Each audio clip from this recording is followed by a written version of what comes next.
कि बिटकॉइन क्या है, तो 99% लोगों को ये लगता है कि बिटकॉइन का मतलब हो गया इन्वेस्टमेंट। बिटकॉइन का मतलब हो गया आप अपने पैसों को 10 गुना, 20 गुना, 100 गुना या 1000 गुना कर दो, just like a investment. But sir 2008 में जब सतोशी नाकामोटो एक नाम क्लेम करते हैं, उन्होंने जब बिटकॉइन को बना रहे थे तो उनका मकसद किसी के भी पैसे को 10 गुना, 20 गुना या 100 गुना करना नहीं था। वो बेसिकली एक ऐसा पेमेंट गेटवे लॉन्च कर रहा था पूरी दुनिया में कि अगर धरती पे दो लोग आपस में लेन देन करें तो उनके बीच में किसी तीसरे आदमी की इन्वॉल्वमेंट ना हो। अब तीसरा आदमी कौन हो सकता है? जैसे आज मान लेते मैंने विकास जी को 1 लाख रुपए ट्रांसफर करे, तो इस 1 लाख रुपए की ट्रांजेक्शन की डिटेल किस किस को पता है? इनको पता है, मुझे पता है, साथ में बैंक को पता है, सरकार को पता है। ऐसे ही होते हैं ना। लेकिन 2008 में सतोशी के दिमाग में क्या आया कि भाई एक ऐसा पेमेंट गेटवे लॉन्च करते हैं कि दो लोग आपस में लेन देन भी कर ले और तीसरे आदमी को कानो कान खबर ना हो। अब तीसरा आदमी कौन हो सकता है? ना तो किसी देश की सरकार इन्वॉल्व हो। अब सरकार इन्वॉल्व होने का मतलब ये नहीं कि कोई इलीगल एक्टिविटी हो, मतलब ये P2P ट्रांजेक्शन हो, देने वाले को पता हो, लेने वाले को पता हो। ना ही किसी बैंक का कोई इन्वॉल्वमेंट हो और ना ही किसी ऑनर या ऑर्गेनाइजेशन की कोई इन्वॉल्वमेंट हो। मतलब उसका पर्पज था कि दो लोग आपस में लेन देन कर ले, तीसरे आदमी को कानों कान खबर न हो कि हमारे बीच में क्या लेन देन हुआ। और ये सिर्फ और सिर्फ ट्रांजेक्शन पर्पज से बनाया गया था। एक प्रॉब्लम का सोल्यूशन किया था इसने कि दो लोगों की समस्या सॉल्व हो जाए।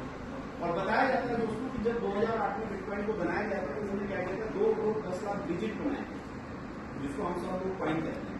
और 2008 में एक कॉइन का प्राइस लगभग 35 पैसे से शुरू हुआ था और आज देखते देखते लगभग 16 साल में वो 35 पैसे की वैल्यू लगभग 1 करोड़ के पार जा चुकी है। अब सोचने वाली बात क्या है दोस्तों कि आप से मेरे में से किसी इंसान ने 2008 में अगर 100 रुपए का बिटकॉइन खरीदा होगा और 15 साल किसी ने होल्ड करा, सर उसका 100 रुपए आज लगभग 300 करोड़ रुपए में तक होगा। और ऐसी बहुत सारी स्टोरी आप सबने सुना होगा जो इस इंडस्ट्री से जुड़े, जो नहीं भी जुड़े, उनको पता है कि बिटकॉइन में लोगों ने पैसा बनाया।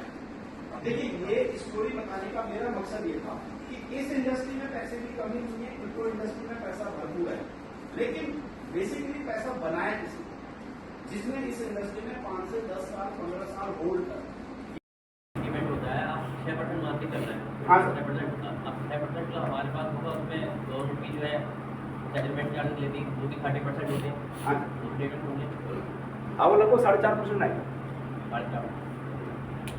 सर 2 साल 2.5 साल 3 साल में 4.5 गुना आएगा। दूसरा सवाल ये है सर, डिविडेंड प्रोसेस जो भी 8-10 साल का है, अगर मैं एज इन्वेस्टर मैं पास आउट हो जाता हूँ हाँ। तो अमाउंट कैसे विड्रॉ होगा मेरी फैमिली?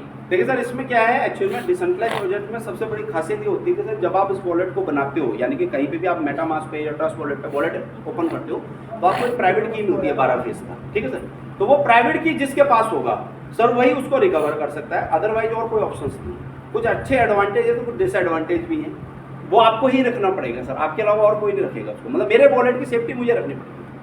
वो तो हमारे पास डाटा है। हाँ। जैसे ऐसा होता है तो नॉमिनी अलग करते हैं, वाइफ है या बेटा है जो भी है उसको नॉमिनी सेलेक्ट करके किसी को हाँ। बेटा है।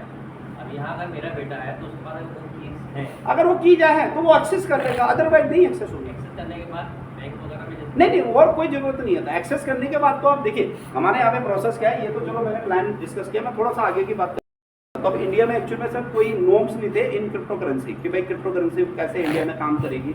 तो 2023 में सर इसको स्टार्टिंग जब इन्होंने किया था, मिस्टर कुलदीप जिल्लो जो इसके डेवलपर्स हैं उन्होंने क्या किया था सर, इसको अमेरिका में रजिस्टर्ड किया था। व्योमिंग एक स्टेट है वहाँ पे जहाँ पे क्रिप्टो का 9% का टैक्स लगता है, उसके अकॉर्डिंग उन्होंने वर्ल्ड वाइड इसको शुरू करा। पिछले साल दुबई में रजिस्टर्ड करा क्योंकि हम जिस कंट्री में काम करते हैं उसके नॉर्म्स के हिसाब से कोशिश करते हैं कि वहाँ करें, एटलीस्ट कम से कम हमें दिक्कत ना हो। अभी सर इंडिया में एक्चुअली में क्या 2024 में FIU आया, फाइनेंशियल इंटेलिजेंस यूनिट है, जो बेसिकली जैसे हमारे IRD में सेबी है इंश्योरेंस सेक्टर में जो उसको मॉनिटरिंग करती है। तो इंडिया में FIU को इन्होंने ये ऑफर दिया है कि जितनी भी इन क्रिप्टो करेंसी में काम करने वाली कंपनियां इंडिया में वो FIU से रजिस्टर्ड, ठीक है। तो अभी सर FIU क्या कहता है सर, देखिए FIU को 2 चीजें चाहिए सर।